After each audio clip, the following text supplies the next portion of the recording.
États-Unis, pays de l'oncle Sam, autant diversifié que complexe, cache de nombreuses choses. Dans cette vidéo-là, vous en saurez un petit peu plus. Let's go!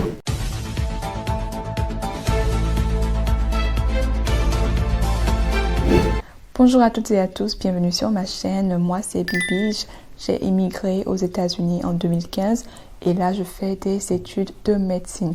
Sur cette chaîne-ci, je vous parle un petit peu de l'immigration et des études aux États-Unis. Également, j'ai une deuxième chaîne où je fais des directs. Et pour finir, j'ai une troisième chaîne qui parle un petit peu de tout, sauf l'immigration. Donc, abonnez-vous à ces différentes chaînes-là pour ne rater aucune de mes actualités. Sans plus tarder, on y va avec notre vidéo. Alors, aujourd'hui, je vais vous parler un petit peu de ces choses que vous devez savoir avant de partir aux États-Unis. Des choses que j'aurais souhaité savoir, mais malheureusement, c'est maintenant que je sais où je suis arrivée avant de pouvoir savoir. Et quelques-unes d'entre elles ont été vraiment choquantes pour moi. Donc, j'espère que cette vidéo-là vous aidera avant de pouvoir voyager vers les États-Unis. Donc, on y va avec le premier point qui est le système de mesure. Et celui-là, ça m'a beaucoup choqué. Beaucoup choqué. Donc, je tiens à préciser que les États-Unis utilisent encore le système de mesure impérial. Ce qui signifie que les mesures telles que les miles, les pouces, les onces et les livres sont toujours courantes. Donc, par exemple, pour conduire, quand tu vas avoir le GPS, tout est en miles. Donc, tu dois convertir. Si tu viens du système du reste du monde, c'est le système le kilométrage qu'on utilise, mais ici c'est le miles. Donc un mile égale à 1,6 km. Donc quand tu as ça en tête, si le GPS te dit oh dans 2,5 miles tourne à droite, tu auras peut-être une idée de savoir 2,5 miles ça correspond à quoi, à combien de kilomètres. Donc toutes ces histoires de mesure et tout ça, c'est vraiment quelque chose qui m'a vraiment choquée, marquée en fait. Dès mon départ, j'étais vraiment what is this? Qu'est-ce que c'est en fait? Donc j'ai essayé de comprendre et puis au fur et à mesure, je me suis habituée. Donc c'est quelque chose que vous devez savoir, c'est très important. Pareil pour la température. La température est en Fahrenheit, alors que le reste du monde, je pense que c'est en Celsius. Donc tu viens ici, tu vas avoir 80 degrés, alors que tu vas te dire, oh 80 degrés, il fait hyper chaud. Mais 80 degrés, c'est à peine 20 et quelques degrés, tu vois. Donc, ou bien tu vas avoir 30 degrés, tu vas te dire 30 degrés, il fait chaud. 30 degrés, au contraire, il fait très froid. 30 degrés, ça fait peut-être 0 ou moins 1 degré Celsius. Voilà, donc pour dire que toutes ces informations sont très importantes. Donc, si vous pouvez commencer à faire vos recherches sur les mesures et tout ça avant de venir, comme ça, dès que vous arrivez, vous aurez une idée vraiment claire et vous serez moins choqué comme je l'étais. Ensuite, en deuxième partie, on a les pourboires. Ça également, c'est quelque chose qui m'a un peu déstabilisée. Les pourboires sont une pratique courante aux États-Unis, surtout dans les restaurants et les bars. La norme est d'environ 15 à 20% du total de la facture. Et oui, si tu vas au restaurant, il ne faut pas aller seulement avec la somme complète de la nourriture que tu vas payer. Il faut toujours avoir un petit peu plus d'argent sur toi parce que tu vas payer le pourboire. Pourboire qui est généralement minimum 15%. Et là, avec l'inflation, là, je pense qu'ils ont peut-être augmenté. Mais c'est obligatoire de payer le pourboire dans les restaurants. Mais si tu vas dans d'autres services, par exemple, si quelqu'un te livre la nourriture à domicile, dans ce cas-là, tu n'es pas obligé de donner un pourboire. C'est bien de le faire, mais c'est pas obligatoire comme dans les restaurants. Donc, il faut toujours avoir un petit peu plus d'argent sur toi quand tu vas au restaurant ou dans un bar qui a une obligation de pourboire. Ensuite, en troisième partie, les visas. Vous devez savoir ceci. Il faut savoir que si vous êtes un étranger, vous devez vérifier si vous avez besoin d'un visa pour entrer aux États-Unis. Différents types de visas existent pour différents types de séjours. Et il y a les visas étudiants, par exemple, les visas touristes, les visas immigrants et tout ça. En tout cas, il y a différents types de visas. Donc, à vous de savoir lequel des visas correspond à votre titre. Donc, si vous voulez venir aux États-Unis pour faire des études, vous aurez besoin d'un visa étudiant. Si vous venez pour le tourisme, ça sera un visa touriste. Donc, sachez quel type de visa vous correspond avant de pouvoir venir. Parce que n'importe qui ne se lève pas comme ça pour entrer aux États-Unis. Donc, il faut vérifier tout ça. Très important. Ensuite, on a les taxes. Il faut savoir qu'aux États-Unis, il y a les taxes. Les taxes sur les biens, sur les services. Et ces différentes taxes varient d'un État à un autre. Donc, les taxes varient d'un État à un autre. Donc, si tu vis à New York, dans l'État de New York ou dans l'État de Californie, les taxes sont beaucoup plus élevées que quelqu'un qui vit au Texas ou en Pennsylvanie. Donc, vous allez devoir vérifier le taux de taxes dans chaque État. Et les prix, ok, également un indice qui est très important.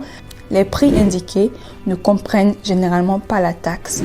Donc, soyez préparés à payer un peu plus que ce qui est affiché. Donc, ça, c'est par exemple, si vous allez au supermarché, si vous voulez acheter du pain et des œufs, ne pensez pas que, ok, le pain, c'est 3 $, les œufs, c'est 2 $, donc ça fait 5 $. Il ne faut pas seulement avoir 5 $ sur toi, parce que quand tu vas arriver à la caisse, ils vont te mettre le total de ces différents achats-là.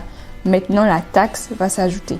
Donc, au lieu de 5 $, ça sera peut-être 6 $ ou 5,50 $, un truc comme ça. Tout dépendra de la ville, de l'État dans lequel tu habites. La taxe n'est pas inclue comme dans la majorité des pays du monde.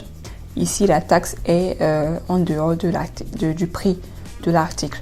Donc, il faut savoir tout ceci. Donc, c'est très important pour vous de savoir ceci. Ensuite, on a la sécurité. Le contrôle de sécurité est strict dans les aéroports et d'autres lieux importants. Donc, les lieux importants comme les musées, les monuments, etc. Il est très important pour vous de vous munir de vos pièces d'identité et de tout document qui prouve la raison de votre visite. Donc, c'est très important. Quand tu es aux États-Unis, il faut avoir tes pièces sur toi. Ta carte d'identité doit toujours être avec toi, ok? Et puis, si tu as un visa, donc si tu es là pour un visa d'études, donc il faut avoir ton I-20 sur toi tout le temps, ok? À moins que si tu n'as pas le driver's license, tu peux avoir ton I-20. Mais quelqu'un qui a son driver's license, qui a sa licence de conduite, tu peux juste utiliser ça. Mais c'est très important pour vous d'avoir au moins une pièce d'identité dans chaque lieu où vous partez, parce qu'il y aura un contrôle. Donc, c'est très récurrent, les contrôles. Donc, très important pour vous d'avoir votre pièce. Ensuite, en 6e partie, on a les transports. Il faut savoir que les États-Unis ont un réseau de transport qui est très étendu, mais les distances sont souvent grandes. Donc, la voiture est le moyen de transport le plus courant, mais il existe également des bus, des trains et des avions. Donc, le moyen de déplacement dépendra du lieu dans lequel vous habitez. Donc, si vous habitez dans les grandes villes comme Philadelphie, New York City, Los Angeles et tout ça, le moyen de transport pour vous sera plus le bus, ok, ou bien si vous avez une moto ou bien une voiture et tout ça. Mais pour quelqu'un qui souhaite voyager de Philadelphie à Los Angeles, vous pouvez conduire en voiture, ouais, mais ça va vous prendre des jours pour arriver là-bas. Et la fatigue qui va s'accumuler, tout ça, laisse tomber. Donc, c'est mieux pour vous de prendre l'avion. Donc, si vous voulez aller de Philadelphie à Los Angeles, ça sera plus facile, plus rapide de prendre l'avion que de conduire ou bien de prendre le train et tout ça. Donc, c'est possible, il y a plusieurs moyens de transport. Mais tout dépendra également de votre budget et tout ça. Ensuite, en 7e partie, on a la météo. Donc, les États-Unis ont un climat qui est très diversifié, qui varie selon les régions. Les températures peuvent être très très chaudes ou très très froides selon la saison et l'emplacement géographique dans lequel vous êtes. Donc, si vous habitez dans la région nord-est, donc comme Philadelphie, New York City, tout ça, Maryland et tout ça, ces températures sont plus froides que quelqu'un qui habite au sud-est, donc par exemple Floride et Atlanta et tout ça. Et donc plus tu es au nord, plus il y a la neige, plus tu es au sud, moins il y a la neige. Donc chaque coin géographique a son climat. Également le sud, il y a plus de tornades, les ouragans et tout ça là-bas. Comparé au nord, c'est plus les tempêtes de neige, tempêtes de pluie et tout ça. Donc chaque coin à sa spécificité. Donc si tu n'aimes pas la neige, que tu souhaites habiter au sud, bah, prépare-toi également pour les tornades parce que il y en aura beaucoup. Ensuite, on a la nourriture. Il faut savoir que la nourriture américaine est très variée et chaque région a sa propre spécialité. Il faut savoir que les portions sont souvent très généreuses et très généreuses d'ailleurs, et que également la restauration rapide est très répandue. Ici aux États-Unis, quand on vous sert beaucoup, hein. On vous sert beaucoup comparé à d'autres pays où j'ai visité. On vous sert dans une petite... tu payes un plat, tu regardes toi-même, tu sais que tu ne seras pas rassasié. Mais ici aux États-Unis, quand on te sert, bah, c'est beaucoup.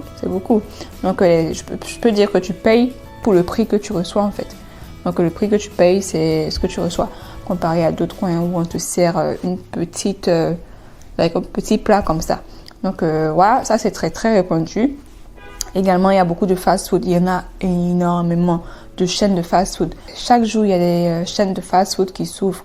Également, il y a des chaînes de fast-food qui sont disponibles et dont même j'en ai aucune idée parce qu'il y en a tellement que c'est impossible pour toi de connaître toutes les chaînes de fast-food. À moins que ce soit un challenge que tu te donnes d'essayer les différentes fast-food tous les jours, ou bien une fois par mois, tous les mois, un truc comme ça. Dans ce cas-là, c'est sûr que tu pourras découvrir beaucoup de fast-food. Mais pour quelqu'un qui ne mange pas trop les fast-food, tu seras étonné du nombre de chaînes de fast-food qui existent aux États-Unis. Donc, ça également, c'est quelque chose que vous devez savoir. En 9e partie, on a le coût de santé. Donc, les soins de santé aux États-Unis sont très coûteux, mais très coûteux. Et il est très recommandé de souscrire à une assurance maladie avant d'arriver aux États-Unis. Ça, c'est très important. Il faut toujours avoir une assurance maladie. Et pour finir la vidéo, on va parler des médias sociaux. Les États-Unis sont un pays qui utilise beaucoup les médias sociaux. Les réseaux sociaux sont très répandus et il est très utile d'avoir un compte pour faciliter la communication et la recherche d'informations. Et je pense que maintenant, le monde entier, plusieurs pays commencent maintenant à avoir plus de médias sociaux pour pouvoir communiquer, tout ça. Donc voilà un petit peu tout ce que vous devez savoir sur les États-Unis. Donc voilà ces 10 choses-là que vous devez savoir sur les États-Unis avant de vous rendre en personne. Et donc faites vos recherches. Et puis comme je l'ai dit, c'est quelque chose que j'aurais aimé savoir. Donc vous avez l'information. Donc à vous maintenant de pouvoir en profiter et partager avec les personnes autour de vous. Également, n'hésitez pas à liker la vidéo. Et on se dit à la prochaine. Bye!